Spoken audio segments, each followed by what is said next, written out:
తాకట్లో ఉన్న మీ బంగారాన్ని విడిపించి ఆ రోజు ఆన్లైన్ రేటుకి కొంటాం. Sharma gold company. హెచ్సియు భూములు తప్పుడు ప్రచారంపై ప్రభుత్వం సీరియస్ అయిన సంగతి తెలిసిందే.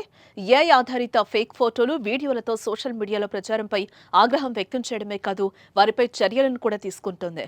తాజాగా ఐఏఎస్ అధికారిని స్మితా సబర్వాల్కి నోటీసులు పంపడం ఇప్పుడు హాట్ టాపిక్ గా మారింది. అసలు పోలీసులు స్మితా సబర్వాల్కు నోటీసులు ఎందుకు పంపారు? ఆమె ఏం పోస్ట్ చేశారు?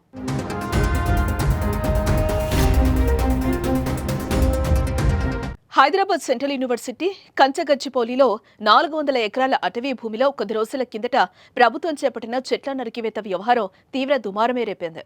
అడవిని తొలగించి 400 ఎకరాల స్థలంలో ఐటీ, మౌలిక సదుపాయాలను అభివృద్ధి చేయాలనే ఉద్దేశంతో ప్రభుత్వం చర్యలు చేపట్టగా హెచ్సియు విద్యార్థులు తీవ్ర నిరసన ప్రదర్శనలు నిర్వహించారు. చెట్ల నరికివేతకు వ్యతిరేకంగా ఉద్యమాలు చేపట్టారు.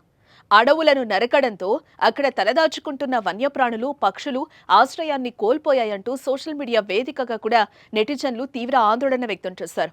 అదే సమయంలో జింకలు, దుప్పలు, నెమళ్లు ఆశ్రయం కోల్పోయి జనావాసాల్లోకి వస్తున్నాయంటూ కొన్ని ఏఐ ఫోటోలు, వీడియోలు విస్తృతంగా వైరల్ అయ్యాయి. దీంతో దేశవ్యాప్తంగా తెలంగాణ ప్రభుత్వం చేస్తున్న చర్చకు దారితీసింది.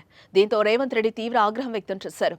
ఏఐతో ప్రజలను తప్పుదోవ పట్టించిన వారిపై చట్టపరమైన చర్యలు తీసుకోవాలని ఆదేశించారు. హైకోర్టులో పిటిషన్ దాఖలు కూడా చేశారు.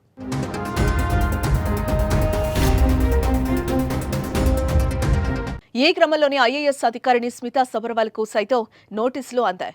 సోషల్ మీడియాలో కంచగచ్చిబౌలిలో 400 ఎకరాల అడవిని ధ్వంసానికి సంబంధించిన ఓ ఏఐ సహాయంతో రూపొందించిన ఫోటోను స్మితా సబర్వాల్ షేర్ చేయడంతో పోలీసులు నోటీసులను పంపడం ఇప్పుడు చర్చనీయాంశమైంది. మార్చి 31న హాయ్ హైదరాబాద్ అనే ఎక్స్ సోషల్ మీడియా ఖాతాలో పోస్ట్ చేశారు. ఈ ఫోటో మష్రూమ్ రాక్ వద్ద బుల్డోజర్లు వాటిని చూస్తున్న నెమలి, జింక లాంటి జంతువులతో జిబ్లీ శైలిలో రూపొందించినట్లుగా ఉంది. హైదరాబాద్ సెంట్రల్ యూనివర్సిటీ పరిధిలో ఉన్న కంచగచ్చిబౌలి ప్రాంతాన్ని చిత్రంలో చూపించారు. ఆ ఫోటోను స్మితా సబర్వాల్ షేర్ చేశారు. బిఎన్ఎస్ఎస్ లోని సెక్షన్ 179 ప్రకారం స్మితా సబర్వాల్ కు నోటీసులు జారీ చేసినట్లుగా తెలుస్తోంది. ఓ ఐఏఎస్ అధికారికి నోటీసులు రావడం ఇప్పుడు సర్వత్రా ఆసక్తికరంగా మారిందని చెప్పుకోవచ్చు. మరి ఈ అంశంలో ఆమె ఎలా ముందుకు వెళ్తారో చూడాలి.